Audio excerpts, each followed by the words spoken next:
A Texas woman says she will challenge a judge's decision to deny her a new trial after sentencing her to 5 years in prison for voter fraud. Crystal Mason is her name. She was convicted in March of voting illegally back in 2016 in the presidential election. Texas law makes the 43-year-old ineligible to vote because she was on probation for tax fraud at the time. Mason says she didn't know about this law. Michelle Miller shows us why critics say her punishment outweighs the crime. Certainly sounds like it. Can't wait to hear. Michelle, good morning. Good morning. Well, Crystal Mason showed up to vote, and when she did back in 2016, her name wasn't on the voter roll, so she was asked to fill out and sign a provisional ballot. That's when elections workers discovered she was a convicted felon. I'm wishing that I never voted. That's how I'm wishing. I'm wishing that I never, ever went up there to vote. How many of you have already voted? Crystal Mason says she hadn't even planned on voting in the 2016 election until her mother convinced her. The former tax preparer was on probation after pleading guilty to inflating her client's returns in 2012.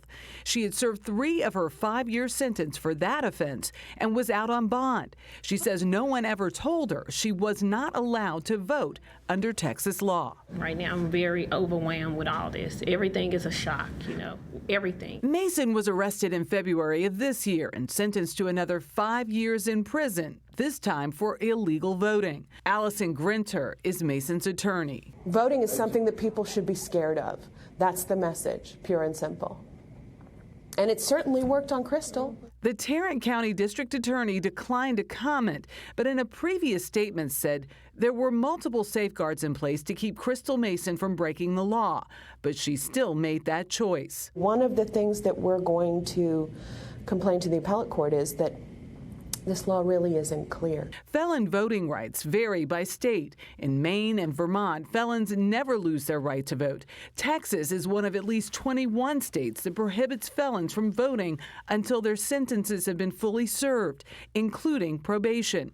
It's estimated that more than 6 million Americans are barred from voting because of felony disenfranchisement laws. Christopher Eugen is a criminologist at the University of Minnesota. He says Mason's sentence goes too far.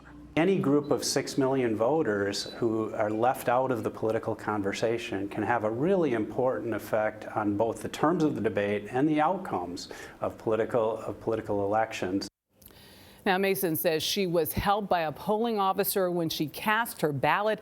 And according to one of her attorneys, she was never asked if she was a convicted felon when she actually voted. And we should note that there's some 12 states that bar you for life. So depending on what state you're in, you can steal a smartphone and you will have your voting eligibility stripped. Yeah, interesting. Michelle, thank you so much.